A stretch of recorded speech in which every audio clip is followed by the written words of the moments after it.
Hey everybody, welcome, welcome to Hidden Horror. Thank you for spending this time with me. I appreciate that. Let's get started.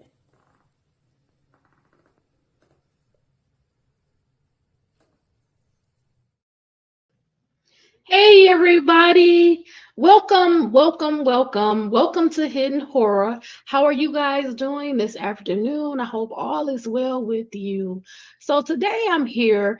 I've been going back because last year when Colin Gray he had his preliminary hearing, I was pretty busy and I did highlight some things, but when I actually had time to sit down and listen to about I would say it was maybe about 2 hours long on video. I said, I need to come back. I need to go over this so you can hear some of the things that was said in the testimony at the preliminary hearing. Okay. So we're going to go over the preliminary hearing. There's 4 clipped videos. So we're going to go through some of the videos, some more than others, but you can take the time, if you have the time, to go over all of the preliminary hearing, but there's 4 segmented videos.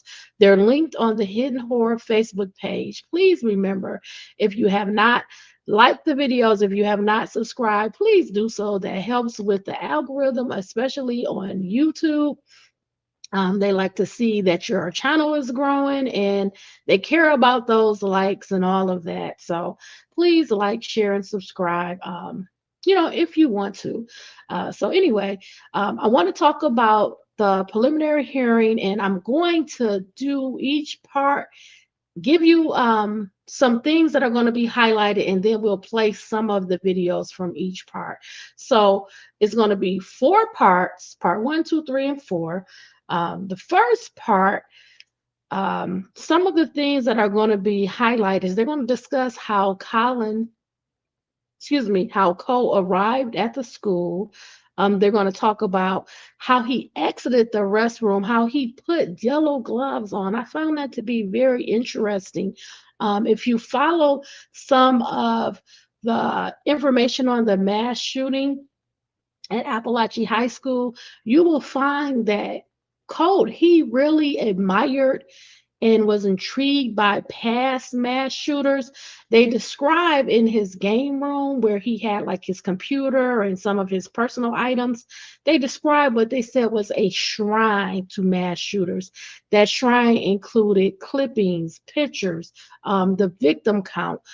He was really looking into the mass shooters, and I really don't understand mom and dad, how they were not aware of his mindset, his thinking, what his thoughts were, what his interests were, what he put time in, how he said so many times, um, I'm building my mass shooter costume. I need that mask for my mass shooter costume. I'm trying to complete my mass shooter costume, demanding all of these accessories, wanting the gun that was going to cause so much damage. I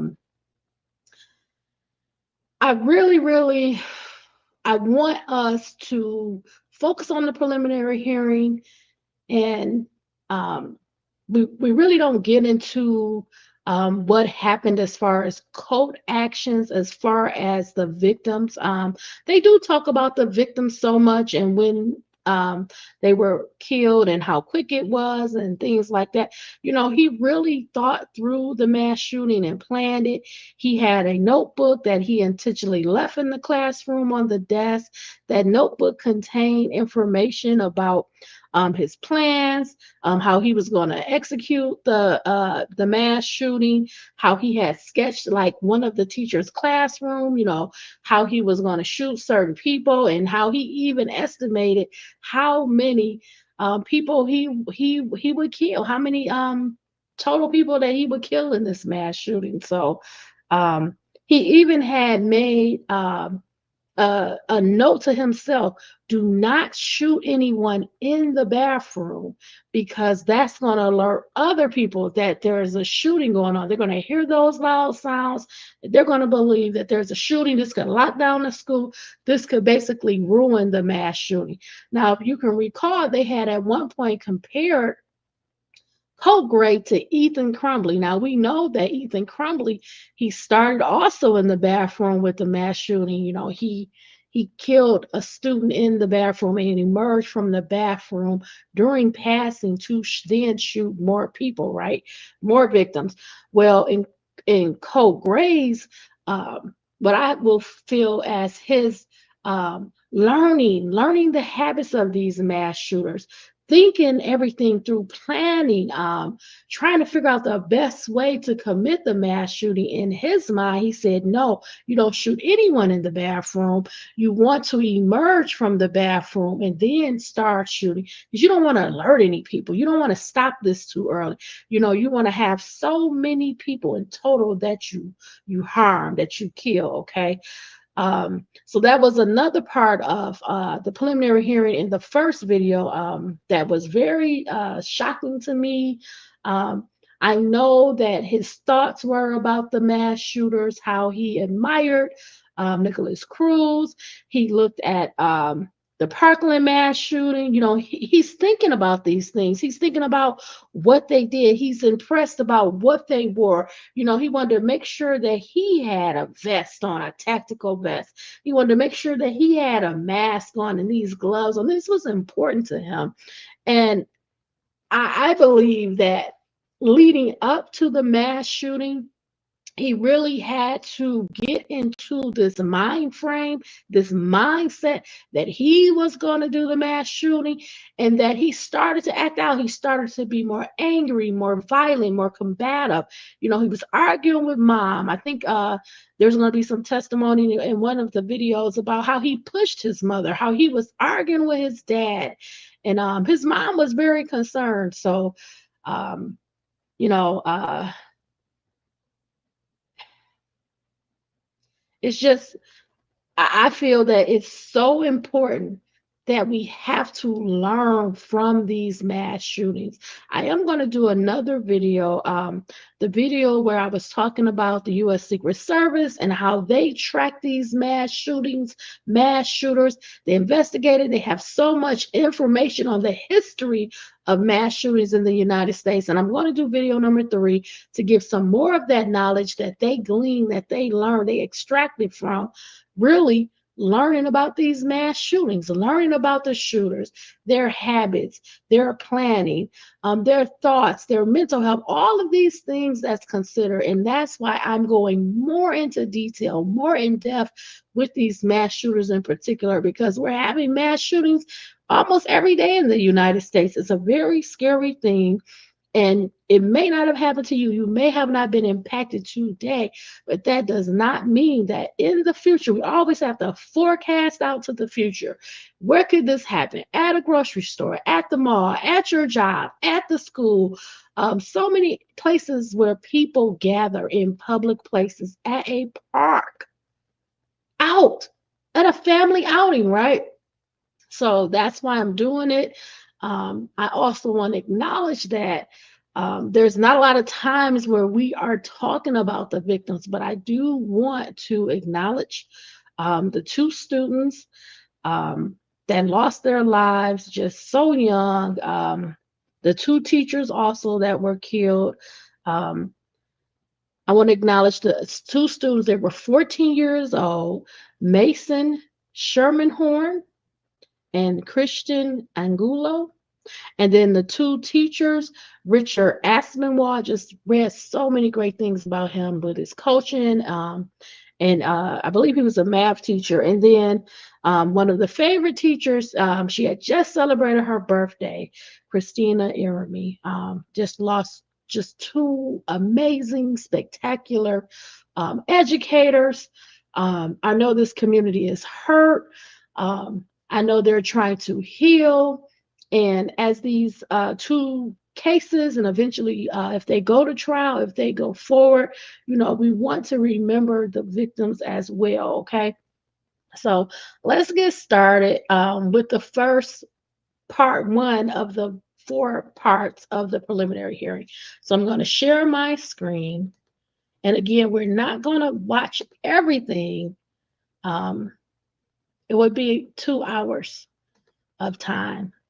Um, so let me share a picture of the victims first. Okay. So let's just remember them. We have Mason, we have Christian,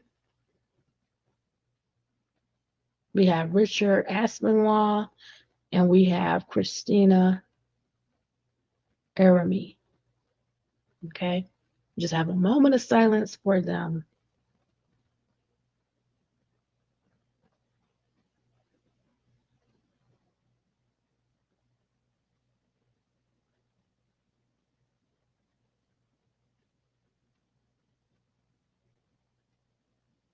Okay. We're going to go now. We're going to go to the preliminary hearing for Colin Gray. Colin Gray is Colt's dad, and he received charges because he, as in the same case of Ethan Crumbley as a parent, he did not take the actions to get Colt the help that he needed. He would get the paperwork and sign it, but not take him. He'd get the paperwork and get recommendations, but not take the steps. And sometimes he said it was work that he was working. He was not able to leave work. Um, he always had a reason why something did not get completed. It was a day before the shooting, leading up to the shooting at Apalachee High School, where he was supposed to, along with his, if I say ex-wife or estranged wife, so they were separated, take Colt to counseling. It didn't happen. He didn't go pick her up so they could do that. So many times where he should have been uh, more putting this as a pressing issue, making sure that Colt was at school to get that counseling to do more. It just didn't happen. So let's start here. We're starting at about 3.5 minutes in, and we're going to listen to some of the testimony. We have employees, different agents from the Georgia Bureau of Investigation is GBI. These are agents working there. They're going to discuss again some of the actions by Colt when he arrived to school, how he acted in class, how he was on his cell phone, um, how the shooting started, how he left the notebook in class, how the counselor had some dealings with Cole because he had a panic attack, and she was concerned because he allegedly had suicidal ideations. Um, the school asked Dad, Colin Gray, to pick Colt Gray up, son, and Dad said he wasn't able to do that, that he was working. So it was just not a emergency priority for him to get him some help. Um, at some point, Colt's mom, she talked to his counselor, Mrs. Butler, and she pretty much informed the counselor that Colt did have access to weapons, to firearms at his dad's house. So, there were a lot of indicators here, is what I'm trying to highlight. That maybe if actions were taken, this could have been prevented. That this did not have to be the result. Him even carrying the weapon to school and wrapping it up as a class project is just astonishing to me, that no one stopped him, no one questioned him. Um, Getting on that bus, riding all the way to school on the school bus, going into the school, nobody questioned it. It's really, really unfortunate. Okay, so let's start here. For audible reasons, that's certainly fine too, but those are covered. Thank you. All right, Mr. Smith or Ms. Brooks, you want to call your first witness? Yes, Your Honor. State calls Lucas Byers to the stand.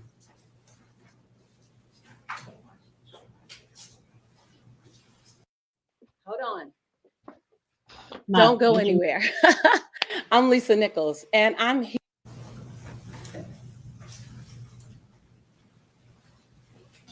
Good morning, sir. Good morning, Judge. Could you raise your right hand, please? Swear the testimony you give in the matter now pending before this court will be the truth, the whole truth, and nothing but the truth, so help you God. I do. Okay. Have a seat, please. And if you could introduce yourself to the court. My name is Special Agent Lucas Byer. I'm with the Georgia Bureau of Investigation. Take your attention back to September 4th of this year. Were you involved in an investigation involving a shooting at Apalachee High School? Yes, sir, I was. Tell us how you became involved in that. On September 4th, in the morning, I was located at the the GBI's Athens Regional Office. We were notified of an active shooter situation at Apalachee High School, and myself and a number of other agents from the Athens Regional Office dispatched ourselves to the high school in order to assist, and we were ultimately tasked with the investigation. As part of your investigation, were you able to look at surveillance video that was captured by the school surveillance system? Yes, sir, I was. Okay. And were you able to see all the video that pertained to Colt Gray arriving at the school up until the point he was apprehended? Yes, sir. I was provided a number of video clips, and the video clips included footage from a school bus, hallway surveillance video footage, and also surveillance video footage from within classrooms. And based on this footage, were you able to piece together Colt Gray's movements throughout from when he arrived at the school until he was apprehended? Yes, sir, I was. Okay. Were you able to, at that time, how did Colt arrive at the school? Colt Gray arrived to the school via a Barrow County school bus. The school bus picked him up from his residence at approximately 7:46 a.m. on September the 4th, and he boarded the bus, and it transported him to Apalachee High School. Okay. When he boarded the bus, did he have a firearm on him or with him? It was not immediately obvious, but through other investigative acts that were conducted in the case, we did determine that he did have a firearm in his possession when he boarded the school bus. How was it concealed when he boarded the school bus? The firearm was located in his book bag. It was a rifle, so it was long, so it did not fit in his book bag entirely. We determined that the rifle was protruding out of his book bag, and that the part of the rifle that was protruding from the book bag was concealed with a rolled up poster board. And just by a quick glance, it appeared that Colt Gray was possibly transporting a school project. And when he arrived at the school, where did he go? After arriving at the school, Colt traveled to his first period class, which was in classroom number 1.515, and that was located on the G Hall of Apalachee High School. It took him maybe 2-3 minutes to travel to the classroom after getting off the bus.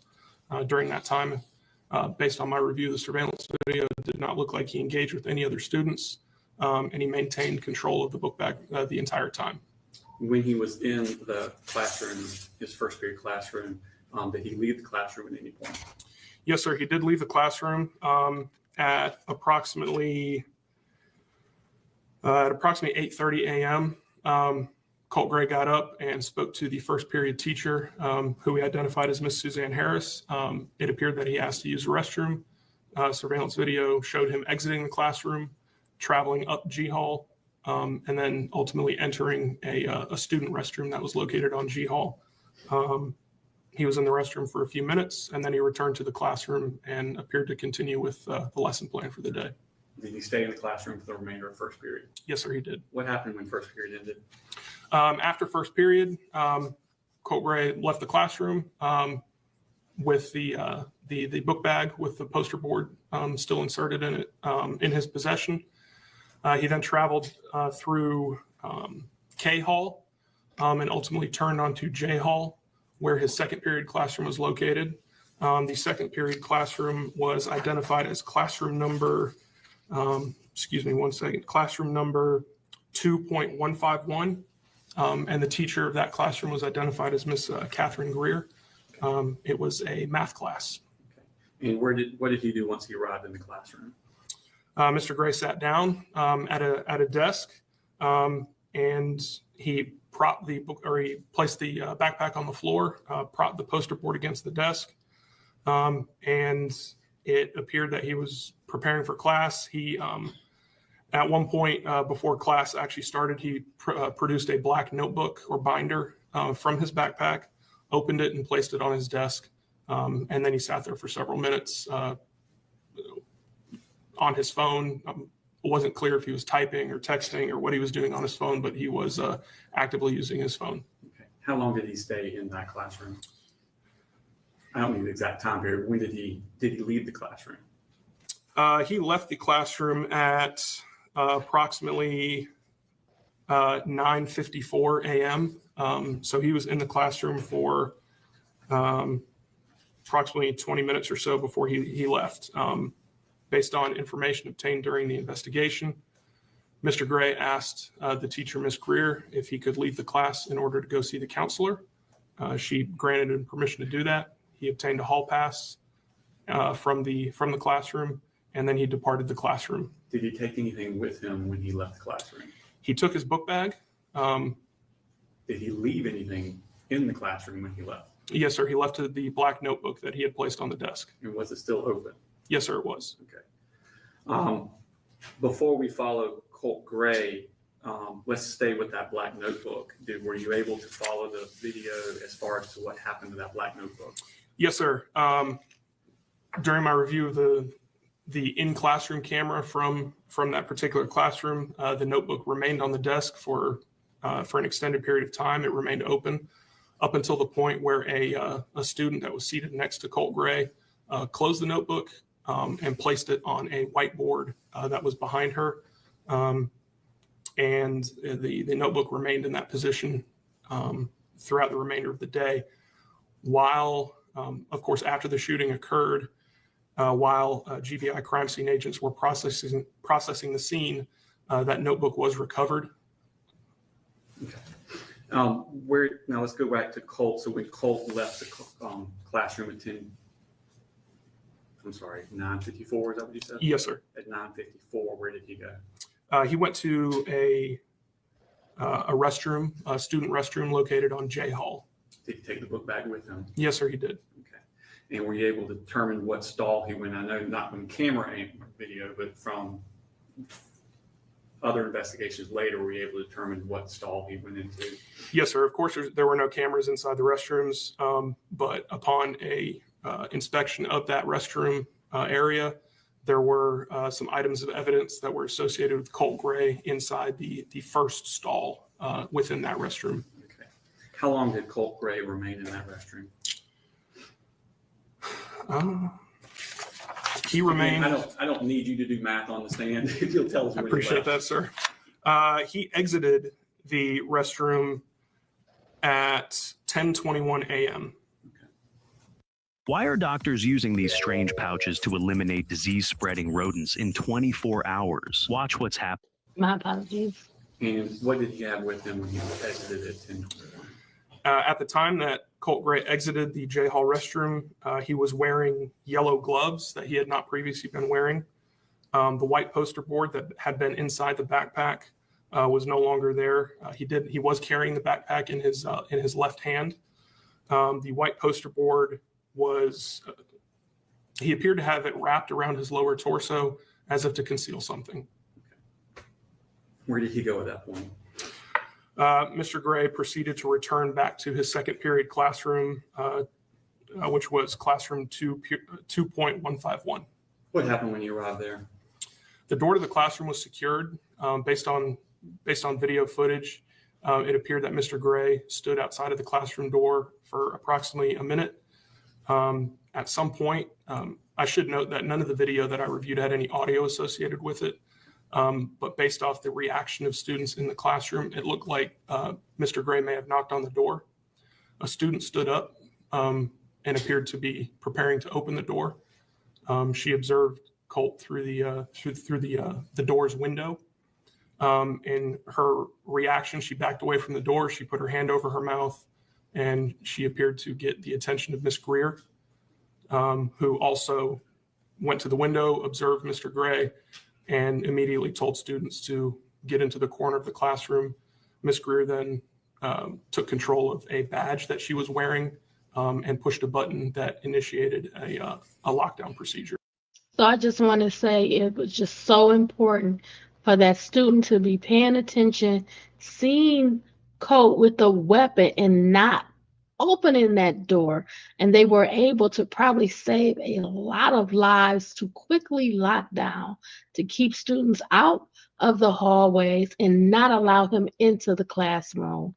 That would have been devastating. But he went on to just the next classroom and started to unleash that weapon in that classroom. But it was just very good that she did not let him into the classroom.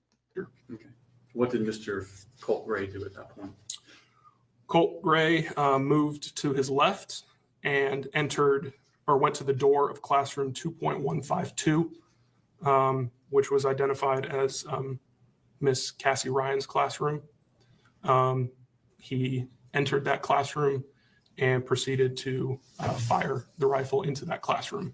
Did he fire it one time or multiple times? He fired multiple times. Okay. Were you able to tell about how many times or from the video? No, sir. Once Colt Gray started discharging the rifle, there was a lot of dust and debris that obscured some of the camera footage. So I was not able to determine based off that video how many times he discharged the rifle, but it was clear and obvious that he did discharge the rifle multiple times.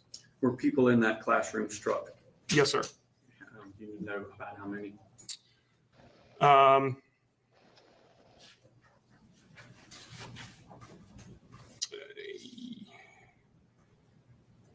believe it was 6 or 7 individuals were injured in that classroom. And was anyone killed in that classroom? Yes, sir. Student Christian Angulo was killed in that classroom. Okay.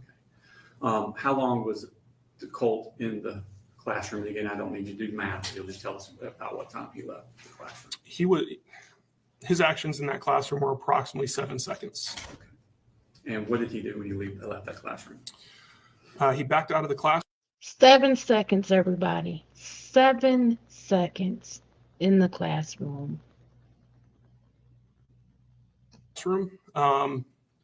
And he proceeded to run down J Hall in the direction that he had originally come from the bathroom. So he ran back towards the bathroom in the general direction of the bathrooms.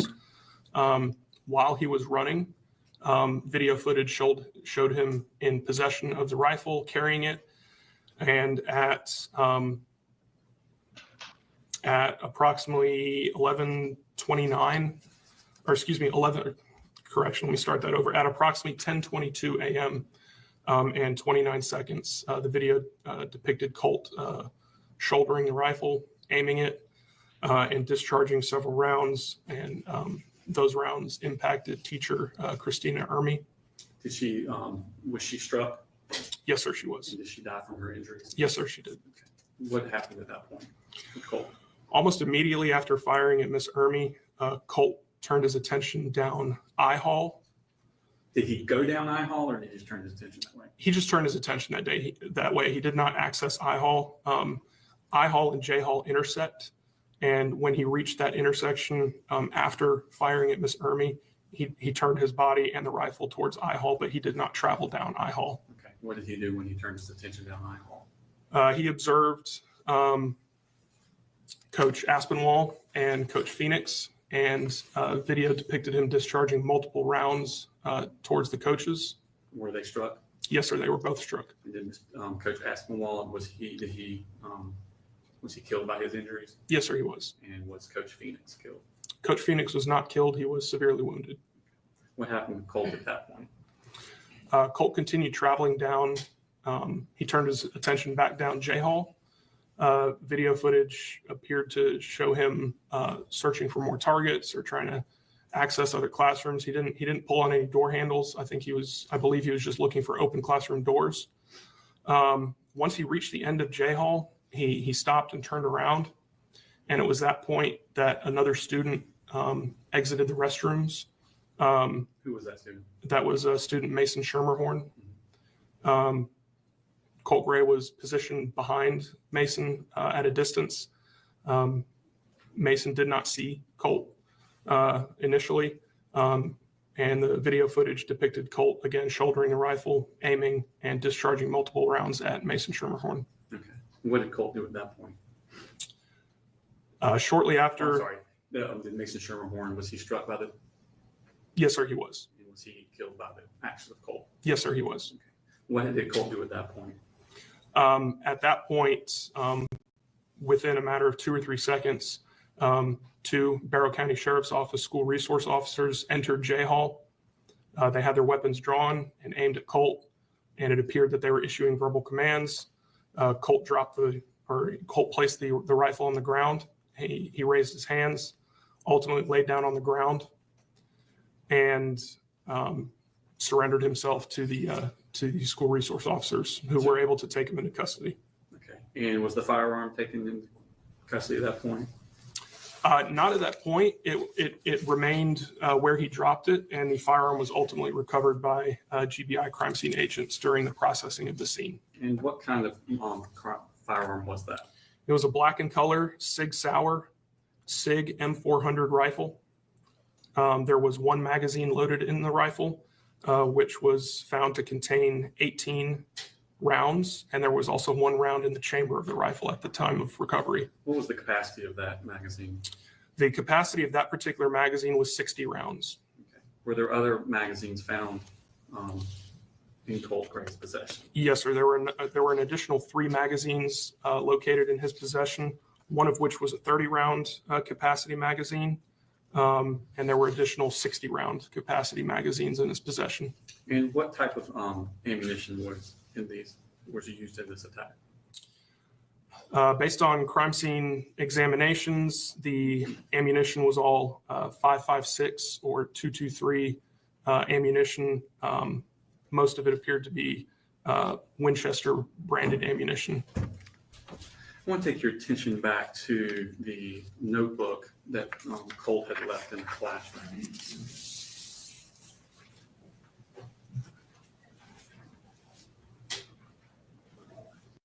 Have you ever seen the magic glasses that can see clearly without glasses? This glasses can not only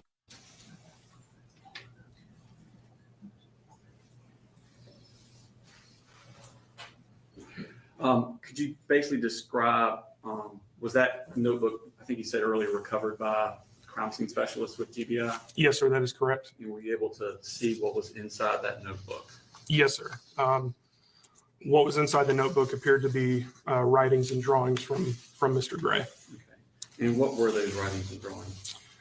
There were various writings. There was a 2-page section in the notebook that appeared to be a written plan of how to execute the shooting. There were also various sketches that appeared to depict Miss Greer's classroom. And was that sketch accurate with what you saw as the layout for a classroom? Yes, sir, it was. Okay. There were also some additional writings where it appeared that Mr. Gray was estimating possible casualty counts. Okay. And you could describe, you say there was one, the detailed planning of it? Yes, sir. You could describe that to us. Would you like me to read it, sir? Yes, sir. All right, this is a quote from the pages that were in Mr. Gray's notebook. Second, walk from first to the bathroom. So I'll set my bag down, open it, put on a vest, take a moment or 2 to stay calm and really think about if I want to do this. Take out the poster covering the rifle, take out rifle and prop it against the stall. The vest should be on at this point. Get out gloves, put them on. They're in your backpack. Clap a few times to make sure they're on tight. Once done, zip up backpack, check mag slots in vest. At this point, there's a diagram that's drawn depicting the rifle magazines. Next page, onto the thing. Wait a bit, make sure no one was walking in or out of the bathroom. Gloves should be on. Take out your 60 rounder and put it in and chamber around. Okay, turn on your red dot, aim down at the floor, make sure your sight is on. Check your vest and make sure it's on tight. Once done, check stock to make sure it's in your preferred setting. Put on hat, make sure hair is out of your face. Set backpack to the side. Pick up rifle with right hand. Open stall door with left. Don't shoot anyone in the bathroom. You'll alert people. So he had kind of written out a script of how he was going to proceed down to putting the gloves on. Step by step. And again, don't shoot anyone in the bathroom. You will alert people.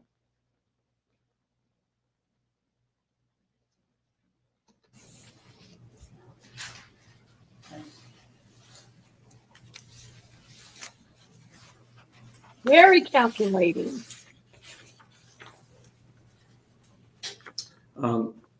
You said that he had an estimate on casualties. Yes, sir. What was that? There was a page in the notebook identified. Excuse me. The top of the page is labeled hallway and classroom. In the hallway column, it's written, I'm thinking 3 to 4 people killed, injured, ? 4 to 5. Under the classroom column is written 15 to 17 killed, injured, ? 2 to 3. Further down the page is written classroom 2, 3 to 5 killed, injured, 2 to 3. And in parentheses off to the side, it says, surprised if I make it this far. And this was all in the notebook that was found in the classroom that he had left when he went to the bathroom. Yes, sir, that is correct. I'm gonna take. So just a little note. I believe he intentionally left the notebook in the classroom. He left it on the desk. He wanted it to be discovered. He wanted people to know and see and read about his thoughts, his planning, his expectations, how he drew the sketch of the classroom, how he wanted to estimate how many people would be killed. All of his plans, all of his thoughts, he had it in the notebook, and I believe he intentionally left it there to be found by law enforcement so they could see his plans, his thoughts. Your attention now to another part of your investigation. Did you interview a Lisa Butler, who was a counselor at the Apalachee High School? Yes, sir, I did. Okay. When was it that you interviewed her? Interviewed her on September the 4th at approximately 4:30 p.m. Myself and Special Agent Ashley Isaacson conducted that interview with Miss Butler. And what was her job duties and what was her role at the school? Miss Butler told us that she was a school counselor for Apalachee High School and that she was also Colt Gray's assigned school counselor. Okay. And on prior to September 4th, did she have any interactions with Colt Gray? Yes, sir, she did. She described having had 2 prior encounters with Colt Gray.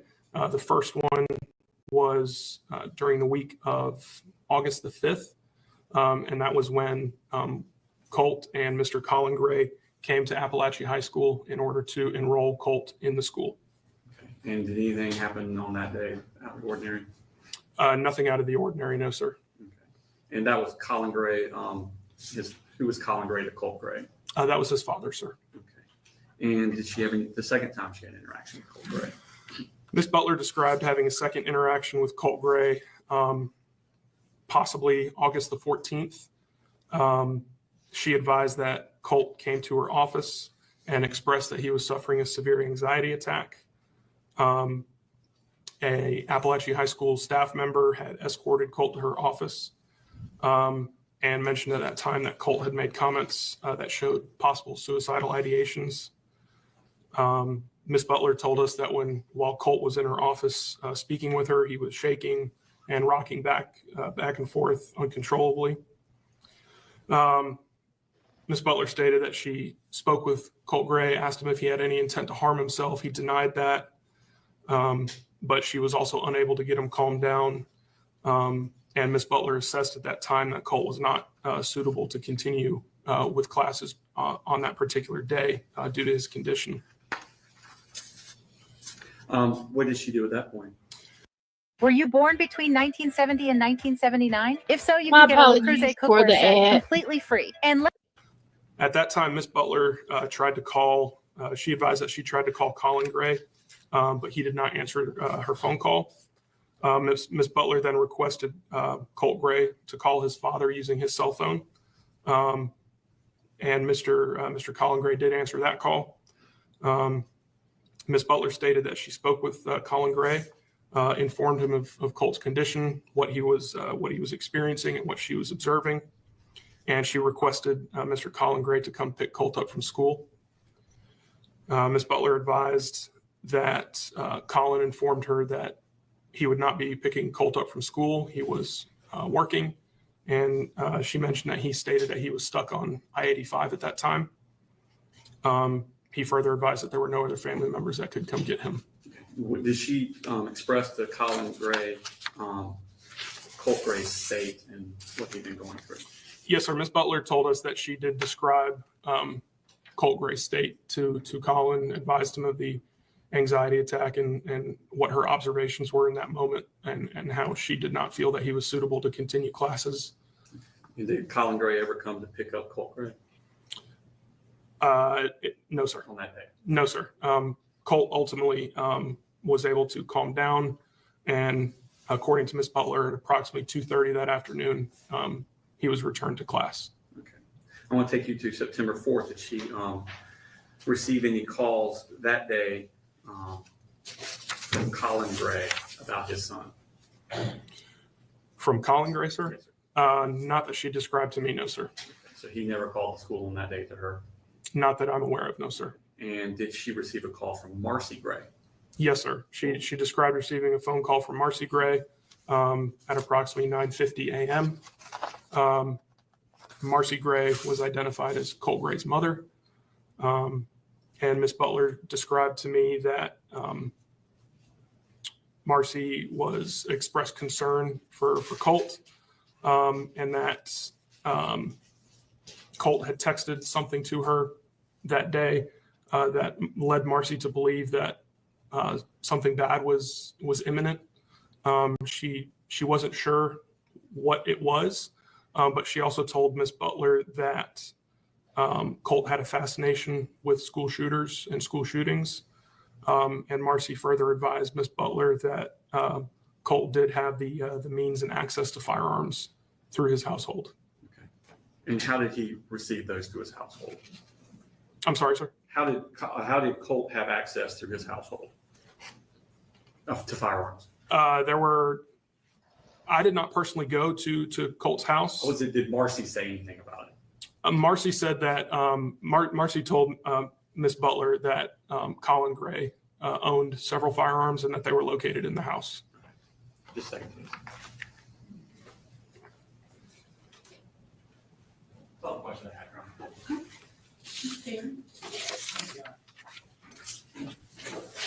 Okay, so the important part, the last part, is not just that he owned the firearms, it's about the safety of the firearms, securing them and keeping the ammunition away and separate from the firearms. So you don't have an issue like this if it's locked away, if it's separated from the ammunition, where a minor does not have access to that weapon or to the weapons. Okay, so now we're going to go on to video number 2.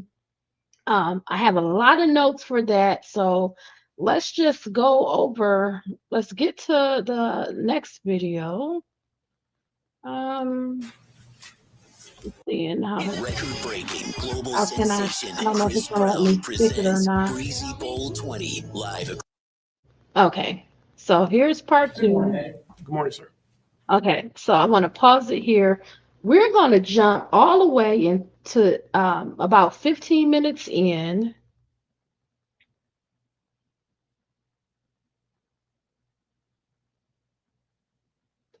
Okay, and I'm going to go over some of the things that are going to come up in part two.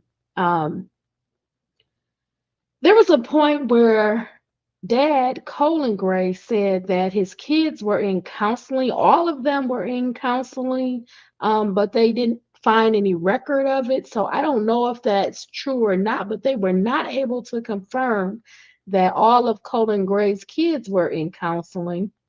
I thought that was significant because it appeared to be untrue, like a lie. So I'm just noting that. Um, of course, we know that the firearm that Colt Gray used in the shooting at Apalachee High School, this is the weapon that Dad, Colin Gray, purchased for him as a Christmas gift. And we know, again, similarly, Ethan Crumbley also was purchased a weapon as a early Christmas gift, and that weapon was also used in the mass shooting at Oxford High School. And you can check out, there is a huge collection of videos about Ethan Crumbley, James Crumbley, and Jennifer Crumbley. Those are his parents, which were also charged and convicted. Okay. Uh, also, Colt Gray would ask his dad to purchase accessories for the gun. He asked for a tactical vest. He asked for like a scope for the gun, things that he intended to use and wear during the shooting. Okay. Um, Now, leading up to the shooting, I believe Colt's behavior that it changed. I believe that again, he started exhibiting more frustration, anger, outbursts, volatile actions. Okay, and I'll talk a little bit more about that. Um, Again, Colt Gray, he asked his dad to buy a certain ammunition for the gun. He asked for his dad to buy him the mask, the mask that he was going to wear for the shooting. Um, he didn't lock the guns away from Colt. In fact, there was an argument between Colt and his mom leading up to the shooting, where the issue was that Colt had access to all of these weapons and that she was concerned and that she wanted those weapons to be locked away so he wouldn't have access to them, that they should have been locked away the whole time. But that didn't happen, of course. We know that didn't happen. There was some testimony that Colt, the week leading up to the shooting, had the weapon in his bedroom in the corner, out in the open, which was very dangerous, right? So you know, that's also concerning behavior, right? There was a point where Colt had said to his grandmother when he was talking to her on the phone, they were talking about the Parkland shooter, and he said, I if I did something really bad, something terrible, would you still love me, Grandma? His grandmother actually did call and try to get some help for him, but she was told that it would have to be a parent that brings him for this counseling, and they could come really any day. They didn't need an appointment. They could just walk in, but the parent has to bring him for the counseling, for the therapy. She made 3 calls. Grandma actually made 3 calls to try to get him some help. But again, we know that that did not happen. She had told them that Colt Gray was telling her about his thoughts and how he was having these troubling thoughts and he was thinking about hurting himself. And she was concerned enough to call this clinic 3 times to try to get him some help. Um, the school has sent Colin Gray I want to say like forms to fill out. It was for some counseling. The counselor, as they mentioned, Lisa Butler, sent that form home. And at times, sometimes Colin would fill out the form and send it back, or not sign the form, or don't follow up, don't actually take him to the counseling. He kept saying that, there was some issues with finances, and also there were issues with him being on a new job and waiting for his insurance. But at the end of the day, he did not get Colt to any type of services that he desperately needed. Right. He also was skipping school leading up to the days before the shooting, which was also problematic, because when the school was reaching out to him in the days before the shooting, you know, it didn't help that Colt was not coming to school.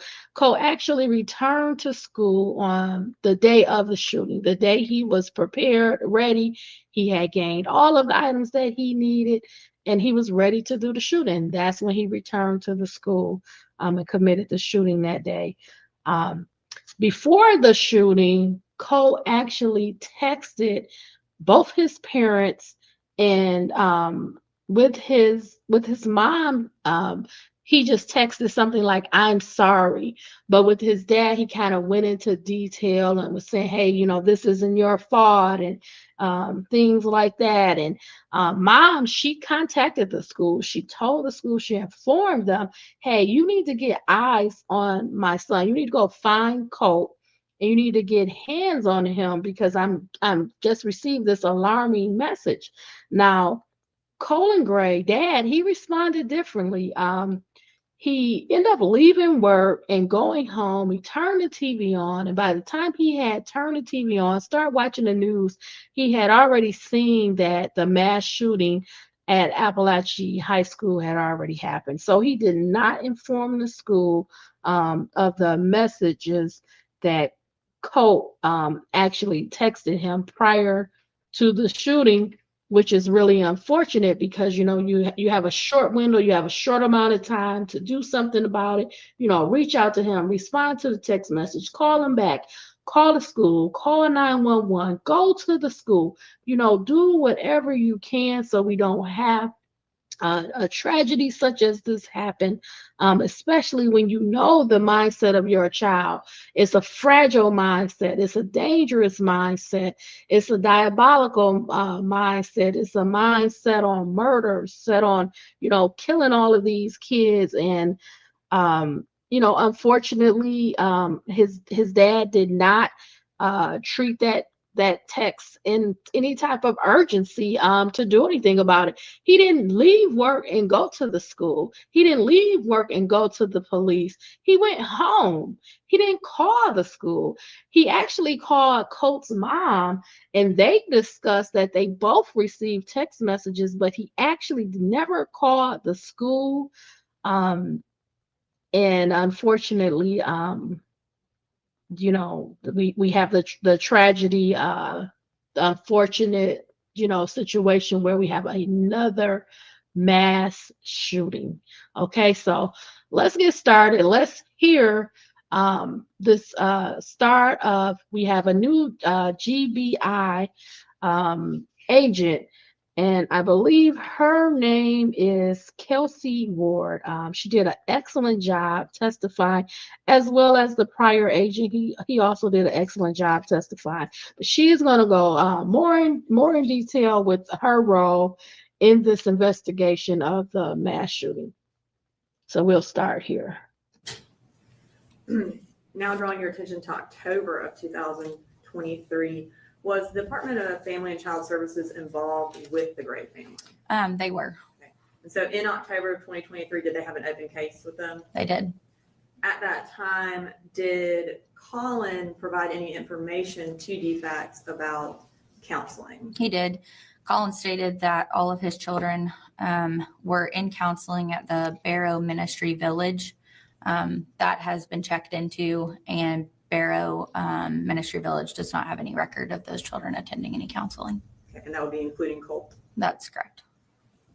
Now, moving to November 17th of 2023, what happened on that day? On that day, Colin purchased Colt a firearm from Mike's Gun Room. That is a M400 6-hour automatic rifle. And you said it was purchased by Colin for Colt. That is correct. And what was the occasion? He stated that he was purchasing as a Christmas gift for his son. It was to be a replacement weapon for a firearm he had previously purchased for Colt earlier that year as a hunting weapon. Colt did not like the way that that firearm had shot. And so his dad took it back to the store and then later purchased that 6-hour firearm in November. And that Christmas present that was for Colt, was that the weapon that Colt Gray used in the shooting? It was that weapon. Moving to December 19th of 2023, what happened on that day? On December 19th, 2023, Colin ordered a laser sight for Colt's automatic rifle from Amazon. And then moving to June 10th of 2024, what happened that day? Colin ordered Colt a tactical vest from Amazon. Okay. And are you familiar with the kind of plan that Colt had written out about the school shooting? I am. Was his plan to wear that vest? Yes, we do know from detailed notebooks that he had written in about his plan for the shooting that he had intended on wearing that vest. If you haven't gotten your hands on one of these viral matching sets and you're seeing this video, then consider yourself lucky. They're from the...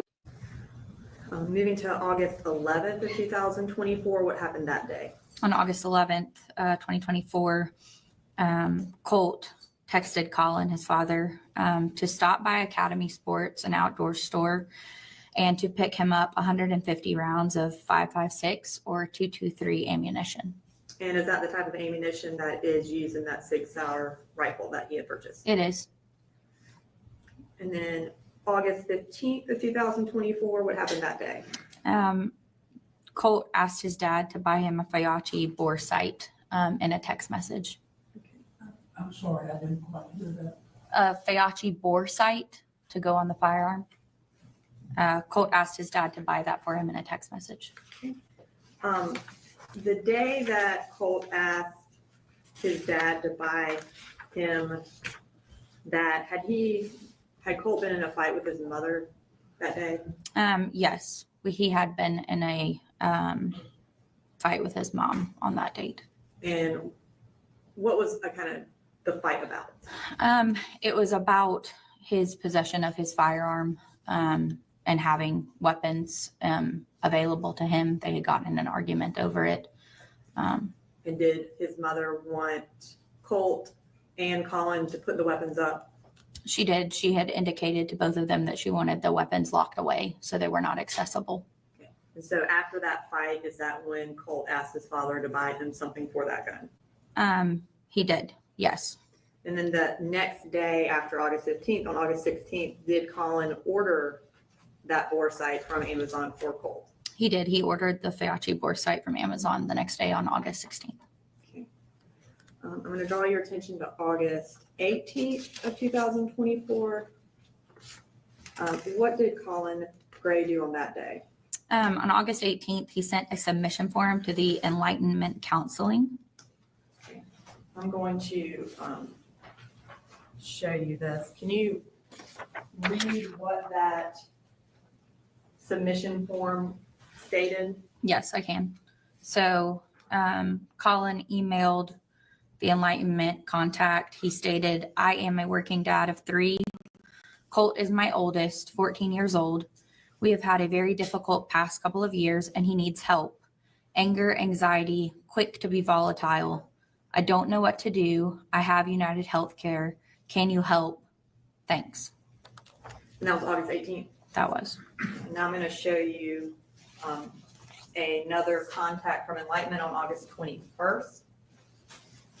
Did Enlightenment follow up with Colin? They did. And what did they tell him or ask him? They stated, hi, Mr. Gray. I hope that you are doing well. I wanted to follow up and let you know that I tried to call you to touch base on Friday and left a message for you today as well. If you could please call me back when you have a moment to discuss details and get services started for Colt. Sincerely, Enlightenment Counseling. Did it appear that Colin had followed back up with them? No, he did not. Moving to August 26th of 2024, what happened that day? One of the counselors at the high school, Lisa Butler, actually sent Colin via email a form to fill out for the AWARE counseling. Colin did complete that form. And did Colin Gray do anything else that day? He also ordered a unisex half mask for Colt on that same day. So it's like he's filling out these forms for counseling, but never following through. But on the separate side, you're buying all of these accessories. You've already purchased a gun for your son who's needing this help. And it's like, how can you not see clearly that you can't buy him things to satisfy him? He needs help. He needs therapy. He needs counseling. Buying the items is only going to last so long, and he's building a collection, as he calls his shooter's outfit. He needs a shooter's mask. He needs the tactical vest. He needs this Apalachee scope. Like, what? But you're never getting him to any kind of counseling, not through the school, not what they've recommended, not what you've requested, not with all the referrals. You never get him to therapy. We also know that Colt spoke to his grandmother, Deborah Polhamus, via phone about the Parkland shooter and asked her, if something terrible happened to me or I did something terrible, would you still love me? I mean, what can be more clear than that? If I did something terrible, it goes to knowing what you're doing is wrong. It's called mens rea. That's your mind, your thoughts. You know the difference between right or wrong, because why would you even pose the question? If I do something terrible, something bad, something wrong, would you still love me? And what does grandma do? Grandma calls. She calls for mental health support for Colt. As far as that mask, was there any indication that Colt had also intended to use that mask in his? Yes, plan? there was. That was also in his detailed plan. Going to August 27th of 2024, what happened that day? On August 27th, at approximately 2:02 p.m., 3 calls were made by Deborah Polhamus, that's Colt's grandmother, to the Advantage Mental Health Clinic in Athens, Georgia. Deborah, the phone was answered by clinic staff who helped determine who would be best to speak to her on the phone. She was transferred a couple of times to different employees, who then the last employee answered her questions. She told Advantage that Colt was having intrusive thoughts about hurting himself. The Advantage clinic stated that they would have to have a parent come with Colt to the clinic, but that he could come any day. Best day for him to come would be Saturday, August 31st. And they were told to just walk right into the clinic. There was no need for an appointment, but as I stated, the parent must be present.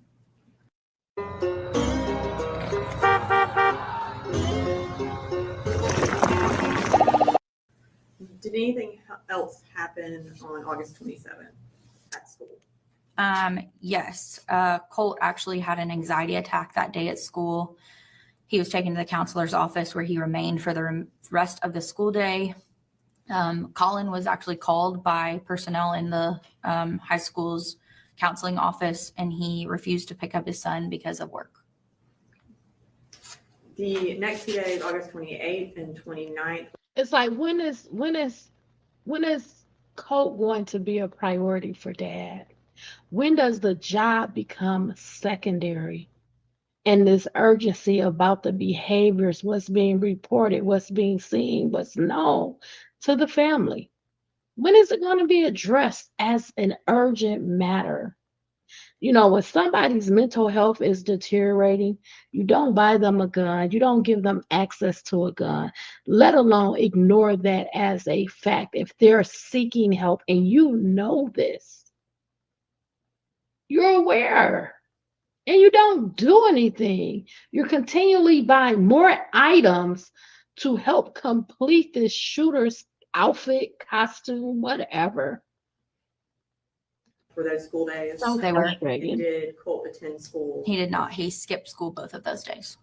And then August 30th, was that a holiday? It was a holiday, so he did not, of course, attend school that day either. And you indicated that on August 31st was the date that they were intending on taking Colt to Advantage Behavioral. That's correct. Did you have a discussion with Colt's mother, Marcy Gray, about that specific instance? I did. What was the plan? The plan was that due to the fact that she had a warrant out of Barrow County at the time, Colin was going to pick her up in his vehicle in Macon, Georgia, and they were going to go to Athens together to take Colt to Advantage. That was the plan that had been discussed for that Saturday. She informed me that the night before, so that would have been Friday the 30th, she spoke with Colin over the phone. They got into an argument over whether or not the firearms at Colin's residence had been secured, which she had been informed by another child had not been secured. So mom finds out that the firearms at dad's house, Colin Gray's house, they haven't been secured. I'm under the impression from hearing that maybe she thought it was, but someone else is saying no, they're not secured. And they weren't secure. They weren't locked away. They weren't separated from the ammunition in a safe manner to where it could have prevented this mass shooting. Due to that argument, she stated that Colin did not pick her up in Macon the next day, and in return, Colt was not taken to Advantage. Marcy stated that Colin stated he could not pick her up due to not having money for gas. Now, moving to September 2nd, 2024, was that also a school holiday? That's correct. There was no school that day. And was September 3rd a school day? It was. Did Colt attend school that day? He did not. He skipped school again that Tuesday. Now, moving to September 4th, the date of the shooting, around 8:30 in the morning, did Colt text his father, Colin? He did. And what did he say? He sent his dad a text that stated, "I will text you in about an hour. It's important. Please answer when I do." Were there any follow-up texts from Colt to his father? There were. At 9:42 a.m., Colt texted Colin again. He stated, "I'm sorry. It's not your fault. No, I love you and Jenny and Coley. You're not to blame for any of it." And did Colt also text his mother? He did. And around when did he text her? He texted her at approximately 9:50 a.m. And what did he say to her? "I'm sorry." What happened after Marcy received that text? Marcy called the school at approximately 9:50. She was on the line with them for approximately 8 minutes and 29 seconds. During that call, she spoke with Lisa Butler. She explained that she, Marcy, and Colin had received some very concerning text messages from Colt. And she wanted the school to put hands on him immediately and determine where he was inside the building. And while Marcy called the school, did Colin also call the school? He did not. Now, what approximate time did the school shooting begin? The school shooting started at approximately 10:22 a.m. Now, moving to Colin Gray's home, was a search warrant conducted at his home? It was. Is that home, where is that home located? I guess in Barrow County. It's in Barrow County. What day was that search warrant completed? It was completed the afternoon of September 4th, which was the day of the incident at Apalachee High School. Were guns located in the home? There were. And approximately how many guns? There was an AR-15 located in the home. There was a black and color shotgun located in the home. There was one black Glock located in Colin's vehicle. And then there was one black BB gun that looked like a real gun located in the kitchen. And then later, I actually received a text message from Marcy indicating that when she had returned to the house later that day after the search warrant was complete, she had located a tan and color handgun in the floor of Colin's bedroom. As far as the assault rifle and the shotgun, where were those located? The shotgun and the rifle were located in the top of the closet in the bedroom that Colin and Coley, his youngest son, shared. And how old is Colin? He is 8 years old. And were the guns secured in any way? They were not. And whose guns were those? Those belonged to Colin. Was anything else at the top of the closet? There was also ammunition as well as multiple magazines that could have been used in that firearm as well as other firearms. Have you seen anything like this at the drugstore? No, you haven't. Look, Optic is making the most beautiful. Okay, so we're moving. Wix, one platform, My apologies. any website, unlimited creation. In addition to the ammunition. My apologies. So we're moving right into part 3 of the 4 parts. And I just want to go over what's going to be found, and heard in part 3. They're going to talk about some of the writings that were in Colt's bedroom, how concerning they were. They were very negative. I don't know if you remember with Ethan Crumbley's trial. Well, he didn't have a trial. He pled guilty, but with some of the things that came out in the trials of James and Jennifer Crumbley, as well as some of the legal proceedings with Ethan Crumbley, they talked about the writings and just how dark they were. We have something similar with Colt Gray. For example, he just talks about how he just hates his life, and he was reaching his breaking point, and how he felt depressed and delirious, and he was eager to die, allegedly. Now, the Ethan Crumbley case revealed that the night before the mass shootings, that there was a big fight between Ethan Crumbley and his mother, Jennifer Crumbley, where he was allegedly put out of the house. And Ethan went on that night, it was about 10 p.m. approximately, to make a audio video of all of his issues, and how he was angry, and how, you don't amount to anything, and like going to college is a waste, and how he felt lied to and things like that. So we're finding something similar with Colt Gray. He put these writings in his bedroom, very negative about his emotions.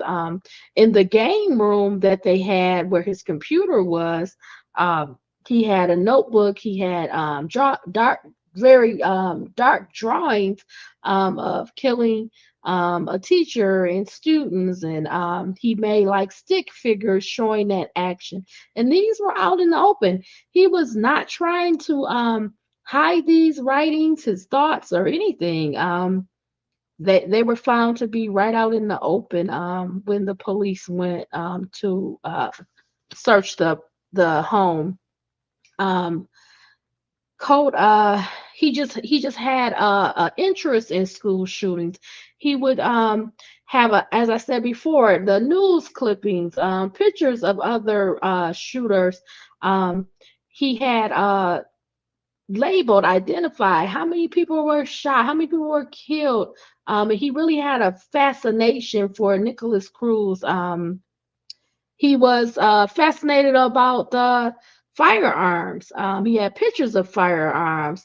He had yearbook pictures of Nicholas Cruz also at the property. So he was really growing a bigger interest in mass shootings, mass shooters, the number of people that were killed, etc. Okay. Colt and his dad, they did things like go to the gun range. Colin Gray thought he was trying to connect with his son, something that he had did with his father. He wanted to experience that and share that with Colt Gray. So he tried to take him to the gun range, tried to build this interest in guns, but it was not at the right time, because Colt Gray, he wasn't prepared for this. He wasn't prepared mentally, He was struggling in his own mental health, feeling depressed, feeling having these suicidal thoughts and things like that. And giving him access to a gun was just not, it should not have been something that happened. Things like that. Um, he he had been questioned by his dad at one point. His dad saw a picture of Nicholas Cruz in the game room, and his dad was questioning him, like, who is this person? And Colt pretty much told him, you don't know who Nicholas Cruz is? He's a previous school shooter.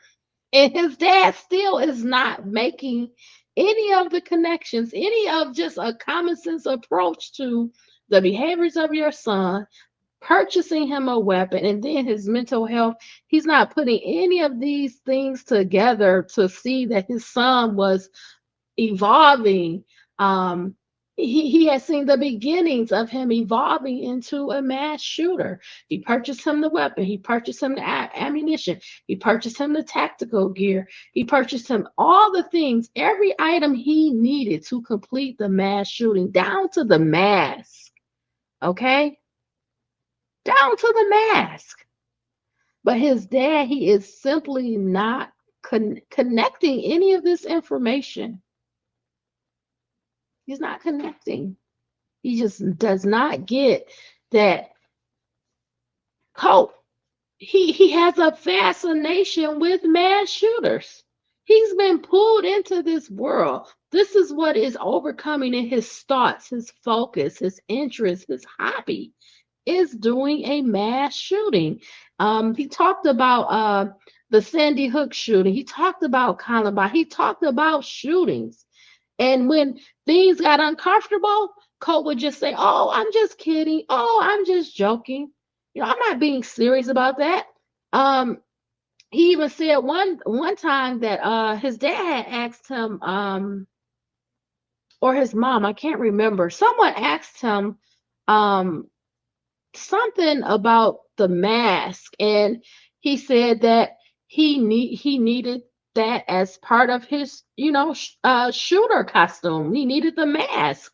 But okay, I'm just kidding. This is part of my shooting outfit, but I'm really not being serious. But in reality, he was preparing himself to be a mass school shooter. That's where his energy was. That's where his thoughts were. That's where his time was spent. That's what he was going to do. He made the decision. He took the steps. He had his dad purchase him the weapon, the ammunition, the accessories. He made the plans. And that decision, it was very crucial. It was very critical to others. It harmed, it affected others. It affected the school district. It affected the community. It affected the students, his peers. It affected his family. It caused irreparable harm. And Dad not seeing any of these things. He didn't see Colt growing more angry, having physical altercations with him, trying to fight him, argue with mom, push mom. He didn't see any of it.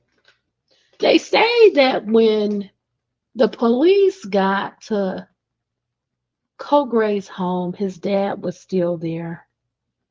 They say that he did not have any remorse.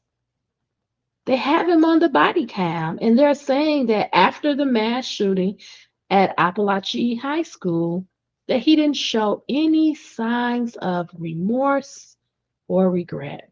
Okay, let's continue. We're on part 3. That was found in Mr. Gray's closet. Did y'all locate any other ammunition in the house? Yes, ammunition was located in multiple rooms inside the residence. including Colt's room, which was also the laundry room.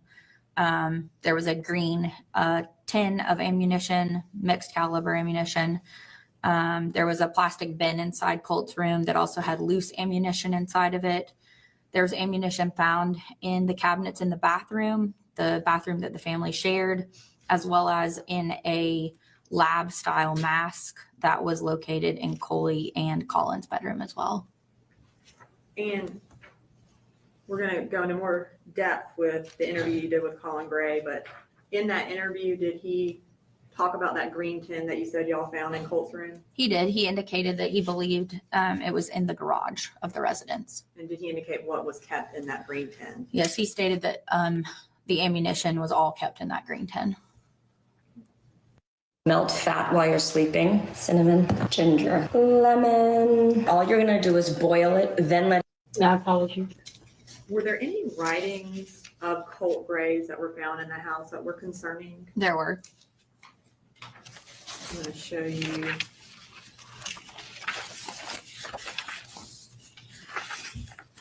A couple of them. If you could just describe, or if you want to read what the writings were and kind of approximately where they were located. Yes. So these were found in Colt's bedroom. This is a crumpled up piece of notebook paper. It says, fuck this life of mine. It appears that he's kind of talking to himself while he's writing. He says, yeah, that was good. So yeah, I hate this life. Anyways, I'm just about to my breaking point. I am, and then he does a list, depressed, eager to die, horny, delirious, and then he spells something that doesn't spell a word. He also says, well, yeah, that's about it. Nothing else here. We also found a letter that he had written that he left in the gaming room where he kept his computer. It says, just know it's not your fault. You tried your hardest, not only for me, but for Jenny and Coley. Forgive me. As for what I've done, it's out of my control. Know that I love y'all. See ya. We also located during the execution of the search warrant a notebook in Colt's bedroom. It had pretty detailed drawings of a stick figure that he had labeled you, so him. It then says, shoot the teacher first. There's another stick figure with a bullet going through their body. It says gut shot. There's then pictures of two stick figures, students. It then says the students next with an exclamation point next to their desks. It then shows what I believe he's indicating is a deceased stick figure lying on the ground. Him again wearing his hat with the gun, shooting towards those two students he had drawn at their desks. One of them appears to have a head wound and the other one is yelling in horror. And then it shows his stick figure again with the word suicide and a smiley face written. He shows the stick figure shooting himself. We also found another notebook in that same room. It was a drawing of a rifle with what appears to be ammunition coming out of it, and then the word kids written past the ammunition. And you indicated they were found in Colt's bedroom, and then also Colt had a gaming room. That's correct. Was the gaming room his only? Is that like he would only be the person to go there? Yes, that's what we understand. It was his gaming room with his computer in it. So with those two rooms, were these writings hidden underneath the mattress, or were they just kind of out in the open? They were out in the open. The letter specifically that he had written to his family was sitting on the computer desk in plain sight. In addition to those writings that y'all found, did y'all find anything in the house that suggested Colt Gray had an interest in school shooters? We did. In that same gaming room, we found GBI, when they executed the warrant, located what would be described as a shrine of sorts. There were multiple clippings from newspapers, pictures that have been printed off the internet of other shooters that have been involved in similar incidences. And I'm going to show you, I have a picture of the shrine. Can you describe approximately how many pictures are in that shrine, where they were in the gaming room, and who they are of? There's approximately 15 pictures. They were mounted with thumbtacks to the wall directly behind his computer desk. The pictures show newspaper article clippings labeled with the toll of students that had died during the Parkland shooting, articles from Los Angeles Times and the New York Times showing the firearms that were located during that shooting incident, as well as students mourning the loss of their friends. There's also pictures of Nicholas Cruz from his court appearances, as well as other pictures of Nicholas Cruz leading up to the incident, him holding a firearm, an attack vest, and other school photos that were in his yearbook. Kind of going to the interview that you conducted with Colin Gray. When did you conduct that interview? I conducted it on the day of the incident, so September 4th. Do you remember what time approximately? Was it close in time to when the search warrant? It was at the exact same time the search warrant happened. I don't have the approximate time written down here. I want to say it was approximately 2:00 in the afternoon. When you interviewed him, did you discuss with him the firearm that Colt used in the shooting? I did not specifically discuss that firearm. I just discussed that a shooting had taken place. At that point, we didn't know all the details, so I didn't want to give him too much information. And when you talked to him, did he tell you about the firearm that he had purchased for Colt that was used in the shooting? He did. During our interview, he went into great detail describing the time he had spent with Colt, trying to get him involved in a hobby that he, as his father, enjoyed as well, which was shooting deer as well as shooting at the range. He discussed in detail why he had purchased that specific assault rifle as the Christmas gift for Colt. He discussed buying him a laser and a laser sight for the rifle. But he also stated that Colt had, for at least approximately a week, been keeping that firearm in his bedroom, specifically in the corner of the room near his guitar. This is what happens to your body when you eat cheese. Watch this before eating cheese. Number 1, breathe. And so did they practice shooting at all? They did. They had gone to the range multiple times. We verified that. And they also had spent time the week before actually sighting in the new attachments for the rifle in the backyard of the residence. In addition to discussing the firearm, did he mention that Colt used his computer routinely? He did. Did he describe Colt's friends? He stated that he didn't have a lot of friends that he interacted with in real life. Most of his friends were individuals he had met electronically over the computer. And he wasn't even really able to tell me any specific friends that he had. Did he ever look into Colt's computer or his friends on the computer to see what they were talking about or what they were doing? No, he stated at that time that Colt had never given him a reason to need to go through his phone or computer. But wait a minute. We know that the FBI had gave local law enforcement the tip that he made the threat when he was in middle school about doing a mass shooting.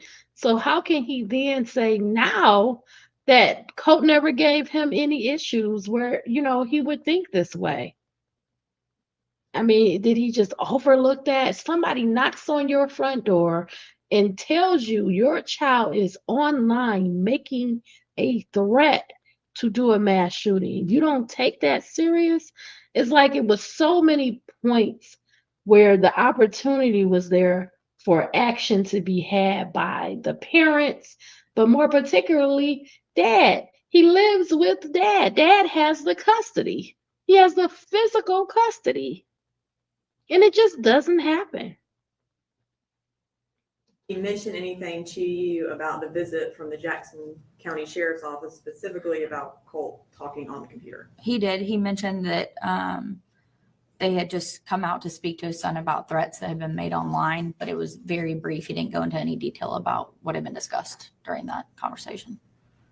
Did he give you any indication that he had tried to or wanted to get Colt into counseling? Yes, he did say that. And what did he say about that? He specifically detailed the interactions he had had with Lisa Butler, the counselor at the high school, in reference to filling out the forms for the AWARE counseling. He stated that, you know, he needed to sign the form, that they had sent him the form, that he had filled it out and he had sent it back. He also stated that there had been discussion about taking Colt to Advantage Behavioral Health in Athens, that it was a holiday weekend when they were supposed to be taking him and it never happened. He also stated that Colt was supposed to be attending counseling at the school, but as we know, Colt had skipped the days he was supposed to attend counseling. He hadn't even gone to school. So, did he give any indication as to the reason why he had not gotten Colt into counseling before the school AWARE program came up? Very briefly, he stated that there were some issues with his insurance as he had a newer job and he had waited for that insurance to come into effect. But otherwise, no, there were many attempts. He just never stated why he hadn't officially attended. So previously in the timeline or in the search warrant, you had mentioned there was a shrine of Nicholas Cruz, the school shooter, on Colt's wall. Did you discuss with Colin whether or not he went into that gaming room of Colt's? Yeah, I just point blank asked him if he went in the rooms that Colt occupied at the residence, if he had noticed anything on the walls. And he stated that he had noticed one specific picture of a male wearing glasses. I believe it would be the court picture of Nicholas Cruz. He stated that originally Colt had a picture of some rock-related individual hanging on the wall, but that picture had been taken down and the picture of Nicholas Cruz had been hung where that picture was on the wall. And he stated that he didn't know who that was. And when he brought it up to Colt, Colt basically said, "Dad, you really don't know who that is?" And he said, "No, son, I don't." The topic was dropped for a while. And then later that night, Colin asked Colt again who were the individuals hanging on his wall. And Colt explained that it was Nicholas Cruz, a previous school shooter. There wasn't any further discussion about that other than, you know, why is he on your wall? And he just said he was. So. My vet told me chemical flea treatments were the only option. Here's what they didn't tell me about natural alternatives. You know that feeling when you're sitting in the vet's office and they start listing all these chemical treatments for your dog's flea problem? Yeah, I've been there. My heart sank as I listened to the potential side effects, seizures, skin burns, even neurological issues. It felt like choosing between two evils. Let me tell you something nobody told me. Moving to the day of the shooting, did Colin provide a timeline of what he did that day? He did. Kind of go through what he said. He said early that morning, the day kind of went as planned. He checked on his kids. He made sure that Colt was getting up and was going to school that morning because they had discussed how important it was for Colt to attend school because he needed to go to counseling and had skipped so many days. He left and took his youngest son to school as he normally did, Coley. And then Jenny, his daughter, and Colt were left at the house to get on the school bus as they did every morning. He then went to work after he dropped Coley off at school. Later that morning, he got those very concerning text messages from Colt that I previously touched on. He then spoke with Marcy, who had also received concerning text messages. He also received text messages from his daughter, Jenny, indicating that her school was on lockdown. He left work after receiving those concerning text messages, speaking to Jenny and Marcy, and went home. He stated that when he went home, he turned the news on in the den and was watching it and saw that the shooting had taken place at the high school by that point. He then went into Colt's room under the impression that all the weapons were secured in the residence, but then stated that he realized that the rifle that was Colt's was not sitting in the place inside Colt's bedroom where it had been previously. It was no longer in the corner of the room propped up against the guitar. So did he admit to you that on the day of the shooting, Colt's gun was actually in Colt's bedroom? Yes, he believed that that morning it was in the bedroom where it had been the whole week before. And then when he got home from work, it was no longer in Colt's bedroom. Did you, I know, and I think we talked about this already, but you also interviewed Colt's mother, Marcy Gray. I did. Did she tell you anything about Colt's deteriorating mental state? She did. She said that over the past year, his fascination with guns had gotten very bad. That was her wording. Specifically over the last few months, she said that he had also had a couple of physical altercations with his dad that were concerning to her. She specifically discussed that Colt had talked to her about the Columbine and Sandy Hook shootings. When he had talked to her about that, he would reference the school shootings, but then say, just kidding. Or he would make joking comments, as she described, about the school shootings. She also stated that Colt had asked his dad to buy him what he considered a shooter mask that was all black with just the eye holes cut out. And when she asked him why he needed that, he stated in a joking manner, "What? I've got to finish up my school shooter outfit. Just kidding." She also stated that Colt had increased panic attacks specifically over the last month. Did she indicate whether or not she discussed this obsession with school shooting with Colin, the dad? She stated that she and Colin and her mother had discussed his fascination with school shooters, but had all kind of determined that it was in a joking manner and or I interpreted them to mean not a serious thing. Did you have an opportunity to watch the body camera when Bexar County Sheriff's Office arrived at Mr. Gray's house the day of the shooting? I did. And was Mr. Gray present when law enforcement got there? He was. What did he say when law enforcement arrived? In a not very surprised manner, he said he had just received some text messages from his little girl who was at the middle school about being in lockdown. And he said, "God Almighty, please tell me that your brother didn't do something." He said that out loud to the deputies on scene, as well as the other law enforcement that were arriving as residents. They asked him, "Why do you think that he would have done something?" And he stated that they were trying to get him into counseling. He didn't fit in at his high school. He had let him do some online schooling, and that they had brought him back to normal school this year. And he had been going okay. He said that he had reached out to the school and that they had stated they had counselors, that he had filled out some paperwork for that counseling for the school through a third party, for the counselors to get involved. And then he asked if he used his phone. Did, in that body camera when he was talking to you, did he appear to express any remorse about what had happened? No, he did not. Now, did you ultimately take out warrants against Colin Gray? I did. And how many did you take out? I believe it was 13 total warrants. What charges did you take out warrants for? Felony murder in the second degree. I took out 2 of those.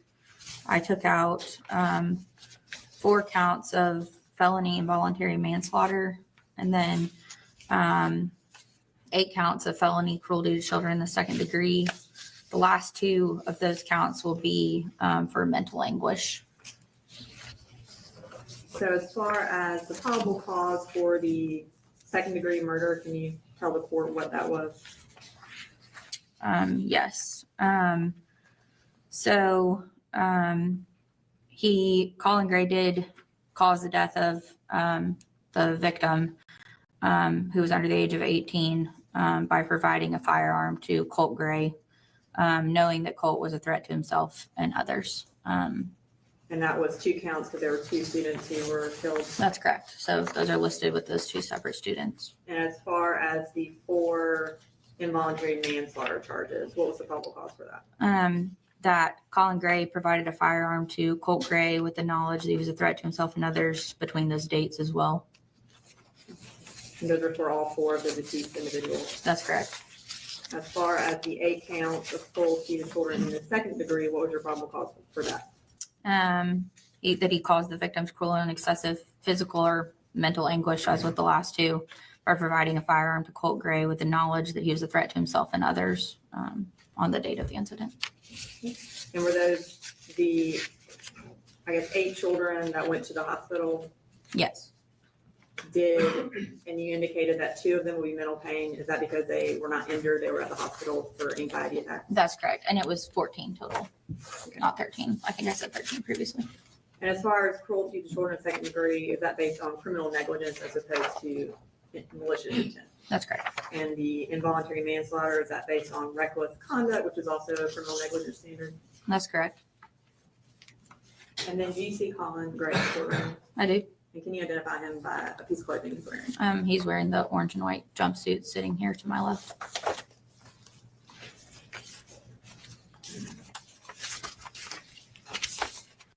If your matching set doesn't make you this excited, then you just haven't tried a comfort set yet. Comfort is a mental health. I think we're gonna move on to the last video. There's not too much more to be had from this video, so I'm gonna try to go to the next video.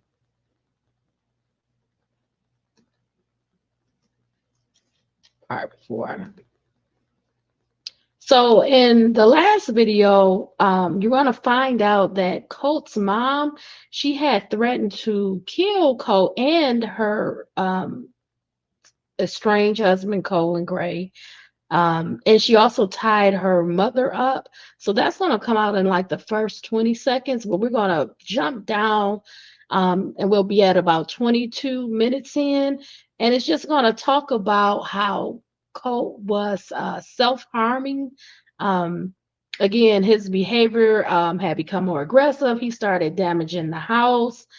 He was arguing with his mother, things like that, because she was wanting those guns removed from Dad's house, Colin's house. So we're going to hear those 2 things. So let's get started. Okay, we're going to go down like the first 20 seconds. And I'm sure you got the information about Marcy tying up her mother and leaving her there for quite some time, about the time she made this threat to kill Colt and Colin. Yes, I have been informed of that information. Okay. And had the mother been banned from Barrow County? When you say the mother, you're talking about Marcy. Not banned. She had a warrant out of Barrow County for specific reasons. Okay, so that's all. I'm going to go there, and then we're going to jump to about 22 minutes in.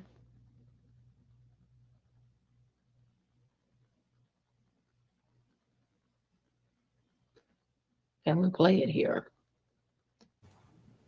Did he talk to you about Colt being violent? Yes, sir, he did. And tell us about that. Colin Gray stated that that Colt's behavior had become more aggressive over the past few months, and he detailed at least 2 occasions where Colt had become physical with him, that he had punched him, he had kicked him. On one of those occasions, he had also thrown a screwdriver at him. He also mentioned that Colt had done some various damage to a door in the household that was close to his sister's bedroom. And this was all in the few months before the shooting? Yes, sir. Okay. And had he ever been violent with his mother? He had. There was an incident, I believe, a week or 2 prior to this that Mr. Colin Gray shared with me that Colt had got into some type of altercation, verbal altercation one night with his mother who was in front of his bedroom, and he had ultimately shoved his mother into a wall or doorway directly across from Colt's bedroom. Okay. And this, you said a week or so before this being the shooting? Correct. Yes, sir. And because of that, was there a discussion between Colin Gray and Marcy Gray about removing the guns from Colt's Yes, access? there was. And were those guns ever removed from Colt's access? Not that I'm aware of, no, sir. Did he talk to you about Colin's mental health issues? He did. Excuse me, about Colt's mental health issues. Yes, sir. He did. He mentioned that that the family had been trying to get him help, that Marcy and he had talked about getting Colt help at Advantage Behavioral Health, that they had discussed having him perform some inpatient treatment. Did they ever go to that? No, sir. Okay. And did he say anything about Colt asking to be placed in a mental asylum? That, I believe that came from Marcy. That was discussed between Colt and Marcy. Okay. And did Marcy relay that to Colin? Marcy said she did, yes.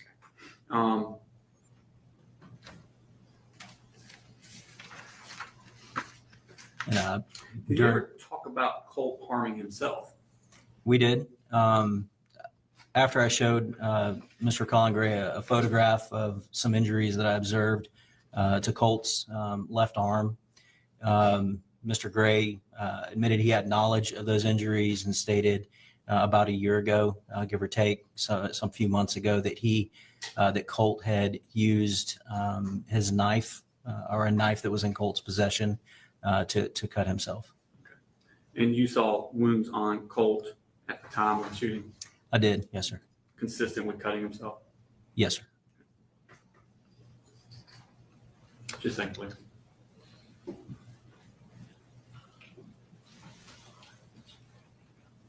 Okay, so that wrapped up most of the testimony. Please let me know your thoughts, what you think. I think the preliminary hearing was very helpful. We got more background information, more personal knowledge of the ongoings, especially leading up to the mass shooting. That was very helpful to me, and it was interesting to kind of gauge, take a peek into Colt's dynamic with his parents, with them being separated or divorced, some of his struggles, his challenges, going all the way back to middle school, right? Do you think the mass shooting could have been prevented? Do you think there could have been something done either by mom, by dad, or grandma? Those are the parental figures in his life. Could they have done more? Could the school have done more?